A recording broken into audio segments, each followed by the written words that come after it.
नमस्कार, मी ऋतुजा. या बातमीपत्राला सुरुवात करण्याआधी जर का आपल्याला संपूर्ण कोकणातील आणि मुंबईतील लोकप्रिय JPR चॅनलचं आपलं कोकण हे दिसत नसेल तर आजच आपल्या जवळच्या केबल ऑपरेटरशी संपर्क साधा आणि जाहिरातींसाठी खाली दिलेल्या नंबरवरती संपर्क करा.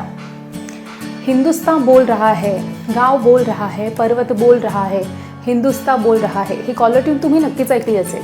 पण आता BSNL कंपनीच्या भोंगळ कारभारामुळे तळा, म्हसळा, श्रीवर्धन तालुक्यातील ग्राहक हैराण झालेत.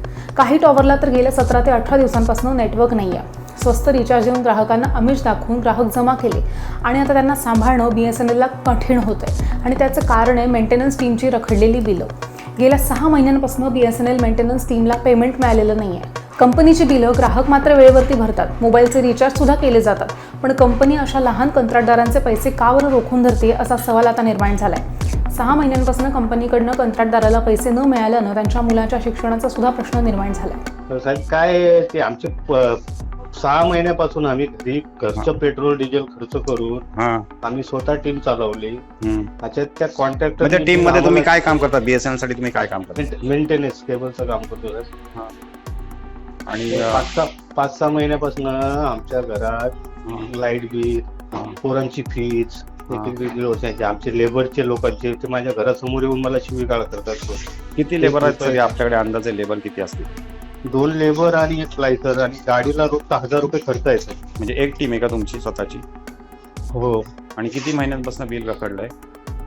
5-6 महिन्यापासून आम्हाला पेमेंटच नाही केले. 5-6 महिन्यापासून भरून मागणी केली त्यांच्याकडे तशी? हा सर, मागणी केली का त्यांच्याकडे तशी? मागणी 4-4.5 लाख रुपये अटकले त्या टीमचे. नाही, पण तुम्ही त्याच्यासाठी काय कोणाला अर्ज केला किंवा काही माहिती विचारली? नाही, तो कॉन्ट्रॅक्टर पण अफरातफरीचे उत्तर देतात. हे BSNLचे कर्मचारी साहेब लोक आम्हाला सांगून महिन्यात येईल येईल येईल येईल म्हणून असे 5-6 महिने आम्हाला रटवलं. मग आता आपलं काम तुम्ही चालू ठेवलंय का बंद केलंय? आता सध्या आम्ही बंद केलाय 1 तारखेपासून. तळा तालुक्यातील मौजे मांदाड येथील रहिवासी असून माझं नाव दत्ता दांडेकर आहे आणि आमच्या मांदाडमध्ये BSNLचं टॉवर आहे. गेल्या 18 ते 20 दिवसापासून BSNLचं नेटवर्क बंद आहे. हल्ली मुलांना ऑनलाईन शिक्षणामुळे नेटवर्कची अत्यंत आवश्यकता असून BSNLचे जे अधिकारी आहेत ते तिकडं इतकं दुर्लक्ष करतात की त्यांना काही ग्राहकांचं पडलेलंच नाही आहे. मागच्या वेळेस सुद्धा महिनाभर टॉवर बंद होता. आम्ही जो रिचार्ज मारतो या ऑफिसर BSNL कंपनीला, तो आमचा रिचार्ज पण फुकट जातो आणि आमच्या मुलांची शिक्षणाचे हाल होत आहेत.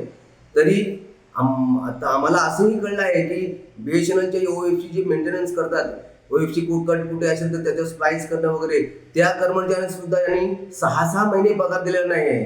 तर मग आम्ही अशा अवस्थेत करायचं तर काय?